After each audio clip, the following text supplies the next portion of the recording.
En este canal ya hemos diseccionado las mejores actuaciones de la historia, pero hoy vamos un paso más allá, hacia algo más extremo y virtuoso, los duelos actorales. Esas colisiones donde dos leyendas dispuestas a morir por el papel de su vida se encontraron de frente con un rival que buscaba exactamente lo mismo. Y el resultado fue una guerra de intensidad y una calidad interpretativa casi imposible de creer. Porque esto no es solo compartir escena, es una colisión de egos, una lucha por el aire, donde dos titanes se devoran frente a la cámara hasta que la pantalla arde. Prepárate. Después de ver estos duelos, cualquier actuación individual te parecerá un teatro infantil.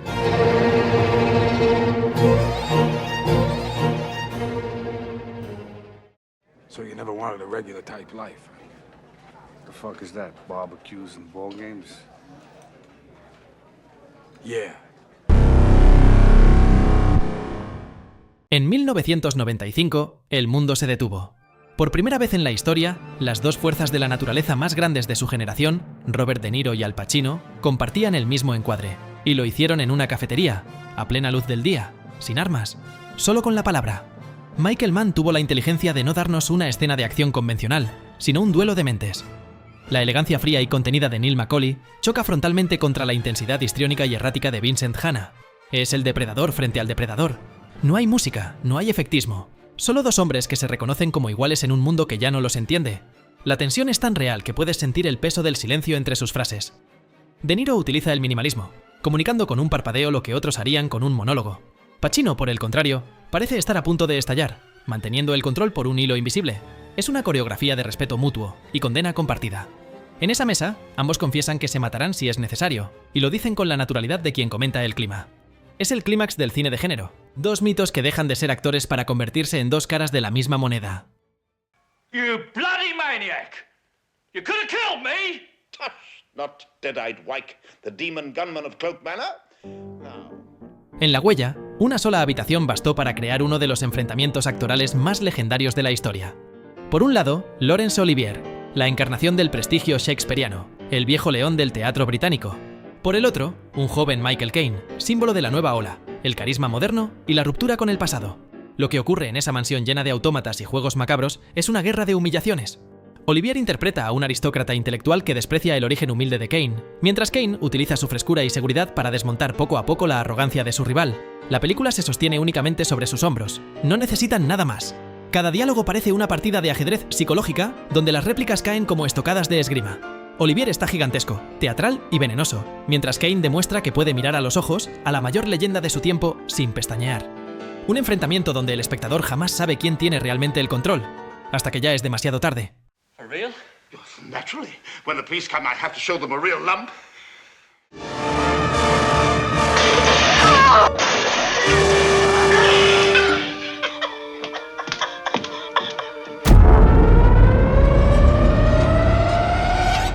Para entender lo que ocurre en ¿Qué fue de Baby Jane?, hay que aceptar que lo que vemos en pantalla no es solo actuación, es un duelo de dos actrices que se odiaban con una intensidad demoníaca. La película nos encierra en una mansión decadente con dos hermanas, antiguas estrellas infantiles, atrapadas en un ciclo eterno de envidia y maltrato. Jane, una mujer mentalmente desintegrada que se niega a abandonar su pasado de niña prodigio, tortura psicológica y físicamente a su hermana Blanche, Joan Crawford, quien vive postrada en una silla de ruedas. Es el duelo actoral más tóxico de la historia, porque el veneno que se lanzan no nació en el guión, sino en décadas de un odio profesional y personal que Hollywood nunca pudo contener. Si bien las actuaciones son magistrales, el verdadero duelo ocurrió fuera de cámaras. Bette Davis, la técnica pura y el carácter volcánico, despreciaba la belleza calculada y el estatus de estrella de Crawford. Se dice que Davis instaló una máquina de Coca-Cola en el plató solo para fastidiar a Crawford, cuyo marido era directivo de Pepsi.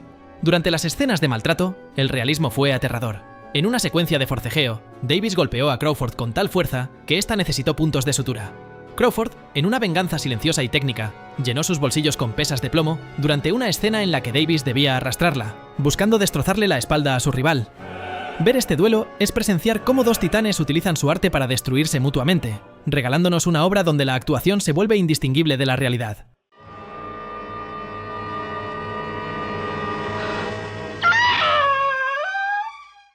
This wasn't enough time, Michael. Wasn't enough time. We'll get there, Pop. We'll get there. En El Padrino se da el duelo más icónico y trascendental del cine. Marlon Brando, el viejo patriarca, el dios del método, se enfrenta al espejo de su propia herencia en un joven Al Pacino. Vito Corleone es la autoridad que ya no necesita gritar para ser ley, un hombre que ha convertido el peso de sus pecados en una presencia mística, mientras Michael es la contención que intenta negar su naturaleza hasta que el destino lo reclama. La película se construye sobre la mirada de un hijo que observa a su padre para entender el precio de la supervivencia. A diferencia de otros puestos, en este duelo no vemos un enfrentamiento de egos, sino una danza de silencios y gestos mínimos. Brando actúa desde la fatiga de quien conoce el fin, llenando el encuadre con una calidez crepuscular. Pacino lo hace desde el vacío, filmando cómo la luz de la inocencia se apaga en sus ojos para dar paso a la frialdad más absoluta. El clímax de este duelo es la escena del jardín, donde un padre le confiesa a su hijo el fracaso de sus esperanzas. Es una tragedia griega filmada, donde la maestría de la puesta en escena de Coppola permite que la vulnerabilidad de Brando y la frialdad naciente de Pacino se fundan en un único flujo de melancolía. Es la perfección de la puesta en escena al servicio de una fatalidad sobre el poder, el tiempo y la pérdida irreparable de la identidad. Performance tonight looked like an Easter pageant. I want you to get yourself a little alert down, a little life in you. Stop that! Pull yourself together. ¿Quién teme a Virginia Woolf? Transcurre durante una sola noche, donde una pareja atrapada en años de frustración, alcohol y resentimiento invita a dos jóvenes a su casa, solo para arrastrarlos a una espiral de humillaciones, juegos psicológicos y verdades insoportables. Pero lo verdaderamente irrepetible es que ese infierno emocional estaba sustentado por la realidad. Elizabeth Taylor y Richard Burton eran la pareja más extrema, caótica y obsesiva de Hollywood. La película funciona como una autodestrucción filmada. Burton interpreta a un hombre consumido por el fracaso y el orgullo herido, mientras Taylor realiza la actuación más feroz de su carrera. Vulgar, manipuladora, devastadora y profundamente triste al mismo tiempo. Cada diálogo parece una herida abierta. Cada insulto suena demasiado real. No da la sensación de que estén interpretando personajes. Parece que están utilizando el cine para destruirse mutuamente frente al espectador. Y ahí nace la grandeza del duelo. Es una guerra emocional donde ambos actores se empujan hacia niveles de vulnerabilidad casi insoportables. Mike Nichols convierte el blanco y negro en una prisión psicológica donde el amor y el odio ya son indistinguibles. El resultado es uno de los enfrentamientos actorales más crueles, íntimos y devastadores jamás filmados. Nej, nu ska du prata! Om du har någonting att säga ska du jävla ringa!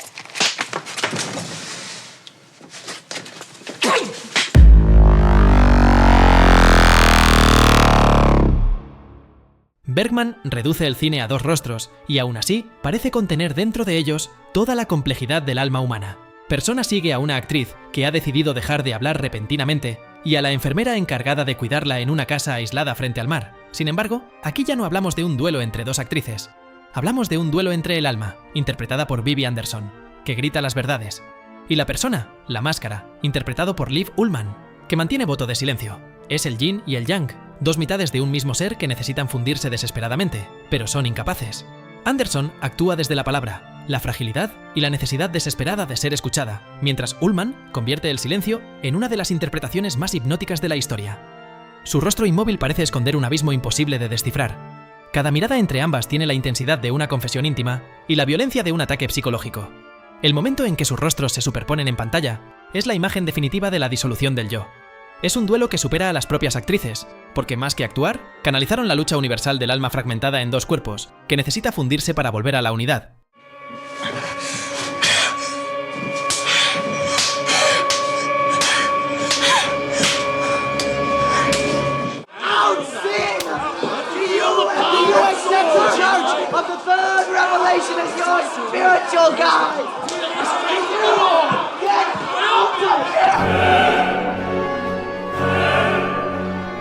Soy un firme defensor de que la actuación de Daniel Day-Lewis en There Will Be Blood es insuperable, y si este duelo no está en primera posición, es porque, sinceramente, no es igualado. Paul Thomas Anderson filma aquí un duelo de voluntades que trasciende la pantalla para convertirse en un choque bíblico entre el capitalismo extremo y el fanatismo religioso. Es un Macbeth moderno sin castillos ni coronas, solo ambición, petróleo y una soledad absoluta.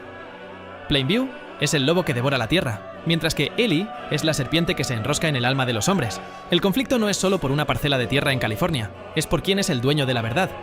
Daniel Day-Lewis entrega una interpretación de una escala tectónica. Paul Dano consigue mirarle a los ojos al mejor actor de la historia y no amedrentarse. Sin embargo, como ya comenté, el duelo no está igualado al 100%. Ningún duelo donde esté Day-Lewis puede estar igualado. El clímax en la bolera es, sin exagerar, la escena más brutal de la década. Un duelo de humillaciones finales donde el lenguaje se convierte en un arma de destrucción masiva. I am the revelation. I am the third revelation. The mountains. You remember all that? One shot. One shot. One shot. Antes de ser una película sobre la guerra de Vietnam, El cazador es una tragedia sobre la destrucción del alma masculina. El duelo actoral es una herida abierta entre el trauma y la locura. Por un lado, Robert De Niro, la contención absoluta, el hombre que intenta sujetar los pedazos de su propia alma mientras ve cómo su mundo se desintegra. Por el otro, Christopher Walken, en la interpretación más perturbadora de su carrera, un hombre que ya no está allí, cuyo espíritu ha sido devorado por el horror hasta convertirse en una cáscara vacía que solo responde al estímulo de la muerte. La escena de la ruleta rusa es un milagro técnico y emocional. La intensidad de De Niro, sudando dolor y desesperación, mientras intenta traer de vuelta a su amigo, choca contra la mirada de Walken, unos ojos que ya han visto el otro lado y han decidido quedarse allí. Walken no parpadea, no siente, solo sonríe con una lucidez maníaca que hiela la sangre. Es un duelo donde no hay lucha, solo la amistad más pura de dos hombres que intentan sobrevivir en un mundo que ya ha muerto. Hade någonsin brytt dig om någon annan levande varelse än dig själv. Om du verkligen önskat dig ett barn hade jag aldrig kunnat tvinga dig till abort. Hade jag sett dig emot. Ingmar Bergman reduce el universo a una habitación para filmar la autopsia de un vínculo sagrado. En Sonata de Otoño, asistimos al duelo definitivo entre una madre, Charlotte, una pianista de éxito, que solo sabe amar a su propio ego, y su hija, Eva, que ha pasado su vida languideciendo en la sombra de una ausencia afectiva. El duelo se convierte en una tortura emocional, donde lo reprimido, el odio y lo nunca dicho sale a la luz de la forma más dolorosa posible. La técnica de la puesta en escena, primeros planos que desnudan cada poro de la piel y cada fractura de la mirada, nos obliga a presenciar lo que normalmente permanece oculto en el silencio familiar. Ingrid Bergman entrega su mejor actuación, desde la elegancia de quien se protege con su propio talento, mientras Liv Ullmann responde desde una vulnerabilidad que se transforma en una furia contenida durante décadas. La escena del piano es la definición visual del desprecio y la herida. La madre corrigiendo la técnica de la hija no es un acto de enseñanza, es una ejecución pública del espíritu del otro. Ver a estas dos leyendas devorarse a través del diálogo, lanzándose verdades como si fueran estocadas de esgrima, es una experiencia mística.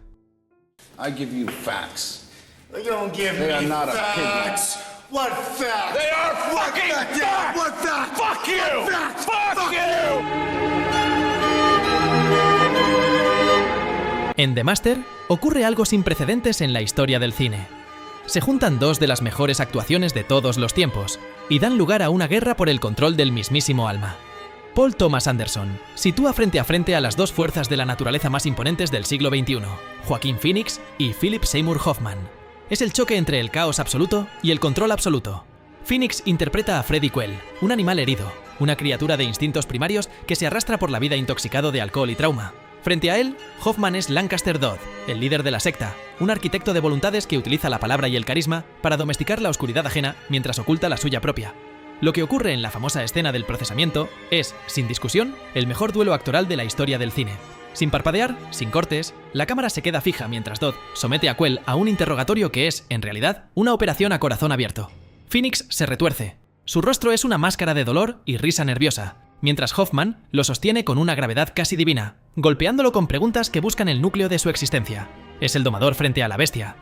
La maestría de este duelo reside en la interdependencia. Dodd necesita la salvajería de Quell para validar su doctrina, y Quell necesita la estructura de Dodd para no desintegrarse. Es un duelo tan perfecto y complejo que da para horas de análisis. Tengo un vídeo donde disecciono porque es el mejor duelo de todos los tiempos. Te invito a verlo. I don't know. Si has sentido la vibración de estas imágenes, si entiendes que el cine es el último refugio de la verdad, este es tu lugar. Suscríbete, explora el resto de mis análisis y dime en los comentarios, ¿cuál es para ti el duelo que trasciende la pantalla? Se acabó la inactividad, te veo muy pronto.